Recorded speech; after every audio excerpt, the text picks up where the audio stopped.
Welcome to Motherology, an opportunity to discuss all things motherhood, all the ups and downs and roundabouts and crazy. An opportunity for us to grow and tell our stories and become the best mums we can be, not because I'm going to tell you what to do, but because we're going to figure out how awesome we really are.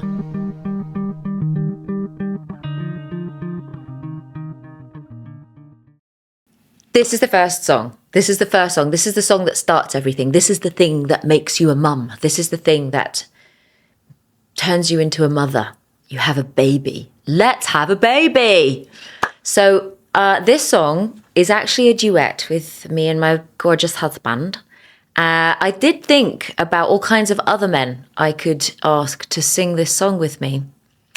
None of it made sense because none of them gave me any children. Only he did. So I was like, look, we met doing a musical. You can sing. Why don't you sing this song with me? He went, you want me to sing on your album? Oh, okay. So it ended up being a duet between the two of us, which is very lovely. He has a beautiful voice, and it was so nice to kind of bring our voices together on this song. And the song talks about how we met. It talks about finding each other. It talks about the idea of making a life together. With a double entendre, we're making a life together by getting married, and we're making a life together by having a baby. And the lyrics are very simple and very poetic.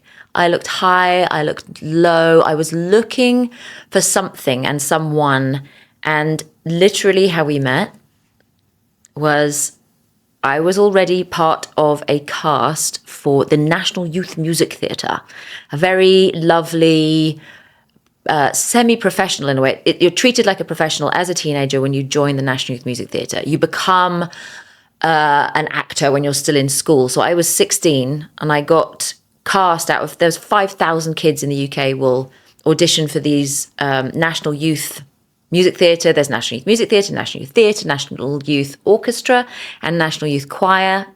Don't know that I'm missing any, but I'm sure you guys will correct me if I am. And they're open to anybody around the country to audition in the UK. And I auditioned in London thinking it was a fun thing to do. My singing teacher said, oh, I got this flyer through in the mail. Do you want to try out for this? And for no apparent reason, I never went to London. I lived in the countryside. I lived in the absolute boonies in the middle of nowhere, and I never went to London. I had no reason to go to London. And I went to London. I was going anyway that weekend. And so I was like, yeah, cool. I'll audition for this. Not really thinking anything of it. 5,000 kids audition and 30 get in. And I ended up playing the female lead in this cast of 30 in Bertolt Brecht's Threepenny Opera, which is a really heavy piece of opera between World War I and World War II, set in Germany, and the incredible economic depression that the Germans went through after the First World War.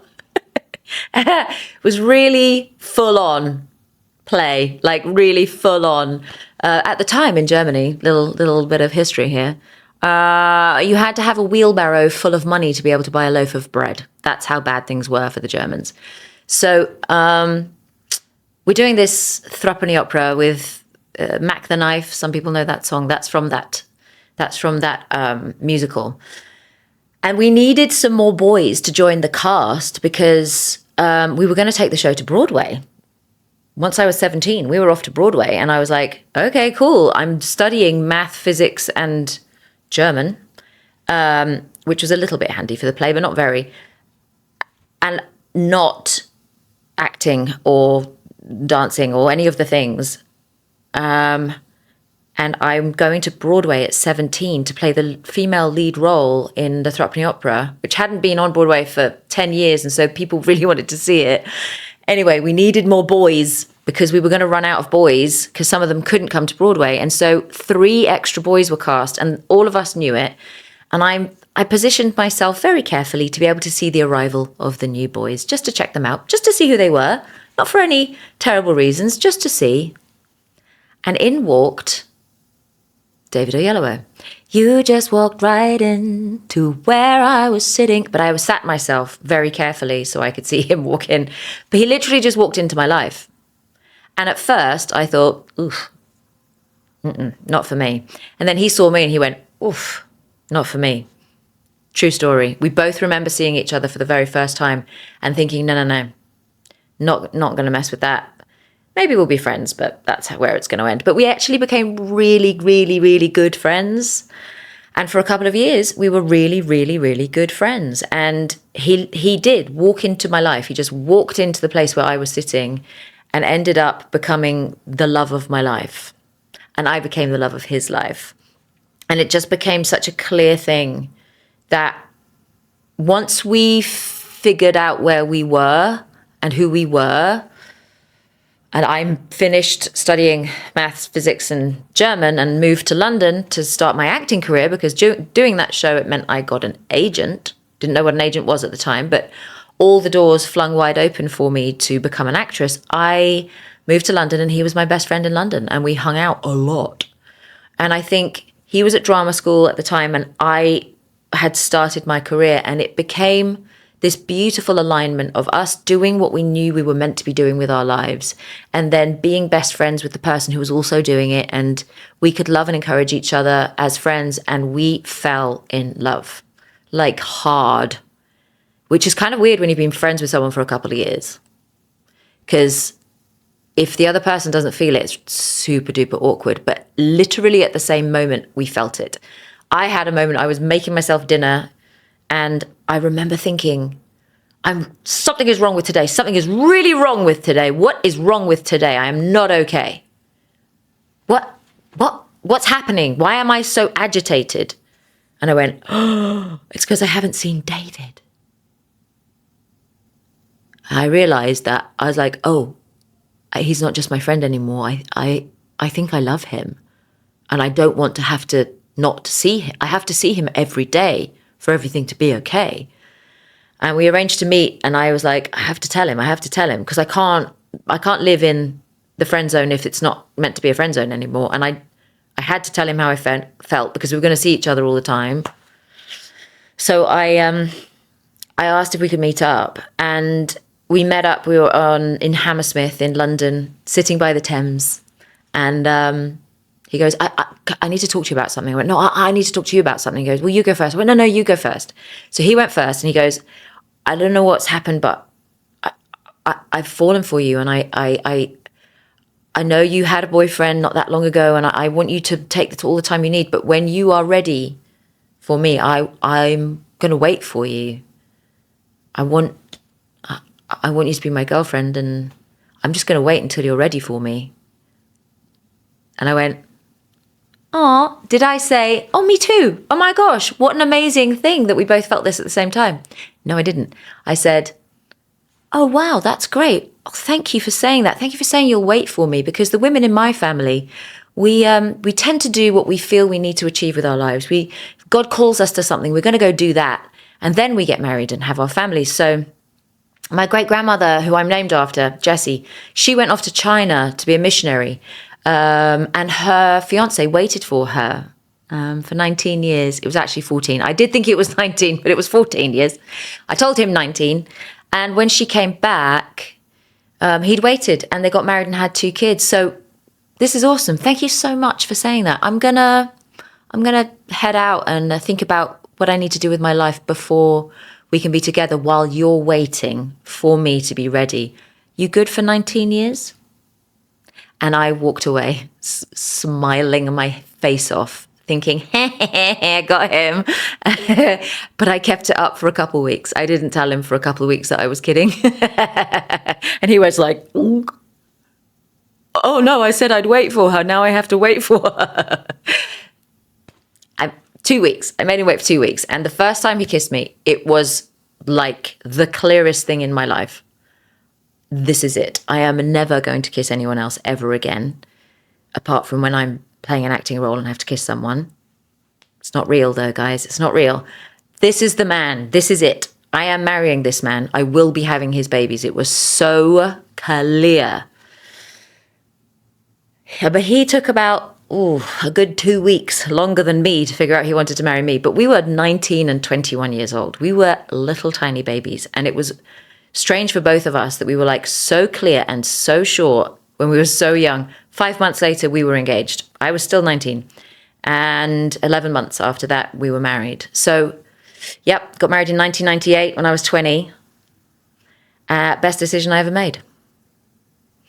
So we were going along with our lives, we were having a great time, and then 2 years into marriage, as a lot of people do, you go, hey, you want, we talked about the fact that we want children. 2 years in, we've been married for a little bit. Do you want kids?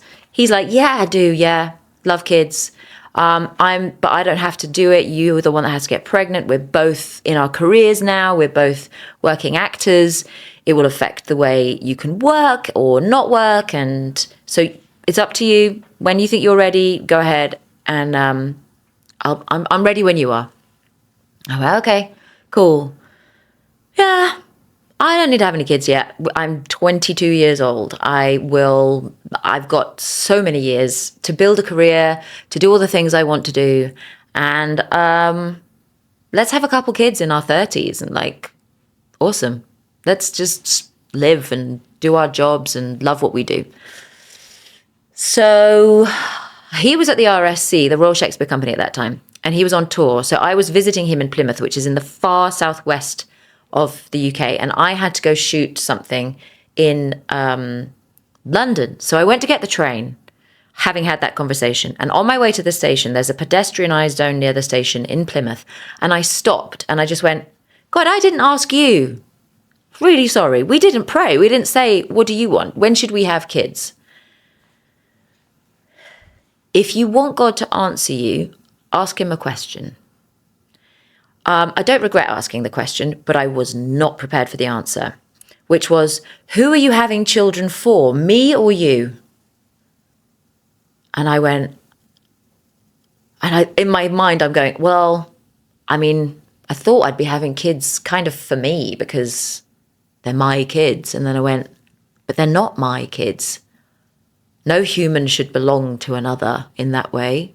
I would be having kids for God because everything I possess I'm a steward of it. It doesn't belong to me. I don't believe I own anything. I might have my name on the deed of a house, but I don't own it. Everything is temporary for me. I feel like I hold things lightly in my hands, and I ask God to take care of them for me and to teach me how to take care of them for him. So I was like, I'd be having kids for you. I'm a steward of everything. No joke. Get on with it then. I'm 22. I'm an actress. I'm going to be famous for you, Jesus. What are you talking about? Having children. I'm so young and gorgeous, and I should be famous first, and then I can have my children. I went, get on with it. Right. Didn't tell David. Went off to London, shot this pilot, and over the course of the time that I was shooting, I just went, you know what? Change my heart, Lord, because I want to do the things that you say are good for me, because you know me so much better than I know myself. You know the thoughts of, you know the plans you have for me, and you know the thoughts that I have for me, and pretty sure your ideas are better than mine. So yeah, please shift my desires to be in alignment with yours and show me how to handle this. And within a week, I felt a real shift, and I went, you know what? This is going to be the best idea ever. Of course we should have kids now. What a great idea. Why don't we just build a family together while we're growing up? Because we're still so young. So I went back to Plymouth to visit David, and I said, you said you were ready to have kids? I am too. You know what? God changed my mind. I asked him, and he said, get on with it. And I went, all right. So yeah, I'm ready to have kids. Let's go for it. And he went, you can't do that. I only said I was ready because I knew you weren't. Now I look stupid because I said I was ready. I'm not ready to have kids. Are you out of your mind? Oh, okay. So I went, all right, well, let's leave it. We'll just keep praying and just see what God says. I'd clearly heard from God, very clearly. My hubby thought otherwise because he was afraid. And he went off and prayed. It took him 9 months, pretty much exactly 9 months, to decide that I had heard God correctly. And after I'd finished shooting this pilot that I was doing in London, I didn't have any work for 9 months. Nothing. I had nothing to do for 9 months. Now, what does that suggest to you? Perhaps I could have been doing something else. Perhaps I could have been pregnant, but I wasn't, because my husband was deciding whether I'd heard from God or not. So once he'd made up his mind and was very apologetic, we got pregnant immediately. I know that's not everybody's journey, but it was ours. Literally first try, pregnant. Then I got a job. I didn't know I was pregnant yet, but I got a job, and I found out after I'd signed my contract and started doing costume fittings and stuff. It was a job for TV, a few episodes on this TV show. Gosh, this was in 2001. And I found out the first person I told was the main producer. Well, I told my husband first, but then told the main producer, look, I want to let you know I'm pregnant. All is well. I'm very well. I'm very young. I'm very healthy. I just wanted to let you know so that you could be prepared for the fact that I'm actually pregnant. And he said, you women, you're so annoying. You always ruin my projects with having babies. So stupid. Ugh. That was my conversation telling someone other than my husband I was pregnant. Things haven't changed that much, guys. For some reason, people think that giving life to another human being is an inconvenience to them. Let me tell you, it's an inconvenience to the woman carrying the baby. But it's also incredible. I am one of those weirdos that really enjoys being pregnant, and I really enjoy giving birth. I know I'm going to get to birth stories with the next song. Hee hee. But with this song, I really wanted to dig into the concept of building a life, like with another person, and making a life, a literal other human. I don't know if you've ever thought about this, but if you're a mother, you can make humans, and that's pretty cool. I want you to see yourself rightly, not just a mum, not just someone who has children. Maybe you're a mum who looks after other people's children. Maybe you've adopted children. Maybe you're a foster mum. Maybe you've never fostered or adopted, but you have kids you mentor. Maybe you have kids that come to your house and they hang out after school sometimes because their mum and dad they're not home, or you're a grandma and you're now looking after your grandchildren and you think you're doing a better job with your grandchildren than maybe you did with your kids. Honestly, you can be completely childless. Just being a woman and having the potential to create a human is extraordinary. Being a human that loves to nurture and care for other humans is extraordinary. And in this song, I just wanted to capture the idea that we as women are able to carry life, to give life, to birth new humans into the world, to keep the whole planet running. And I think it's incredible. I think it's amazing. And I love all the stories that people have about why they had kids. I love the stories around why people decided to become mothers. I love the stories around why we do what we do. And in my case, it just felt like the most normal, wonderful, awesome thing to have a kid. I was 23 by the time I actually had my first son, Asher. And it felt like the most normal, wonderful, impossible thing to do. His name, Asher, it means happy and blessed. And one of the reasons David and I had conversations so early in our marriage and when we were so young about having children was because we already had the names of 2 kids a year into marriage. For all 4 of the children we went on to birth and have, we were given their names before they were conceived. We would be in church, somebody would be preaching, a guest preacher every single time. They would be on topic, they'd go off topic, they'd mention something, they'd come with these names all 4 times, they'd mention these people from the Bible, and then they'd go back on topic, and David would go like, Jess, we're going to have a son called Asher. I went, oh, that's a nice name, cool. Why the heck not? Then 6 weeks after hearing Asher's name, he heard Caleb's name. We only had 2 names, both boys, And so that's partly why we had the conversation so early on in our marriage and so young. Are we ready to have kids? Asher and Caleb had already been told to us. So anyway, when I was pregnant, I knew I was having a boy. No one could tell me otherwise. Everyone would be like, you don't know what you're having. I knew I was having a boy. His name was Asher, happy and blessed. He was long and skinny, 22 inches or something, and little skinny boy, 6 pounds, 10 ounces. And he was the sweetest, easiest, most incredible baby. He slept through the night at 8 weeks. At 10 weeks, he was sleeping like 12 hours a night. I thought I was a great mother. It was crazy. I just thought I had a natural touch and I was just brilliant. He was just a great kid. But he is happy and blessed. He is what his name said. And with all of our children, with their names, which I will get to in other songs, all of their names, the meanings of their names, they brought that gift into our lives as well, simply by being alive. They blessed us with happiness and blessing. Asher did, and so did the others with their names, which, again, given to us. I didn't choose any of my children's names. I didn't even choose their middle names. In Nigeria, my husband's from Nigeria, the grandparents and other relatives get to choose the middle names. And so God chose the first names of our children. Our parents each chose a middle name, and then we have our last name.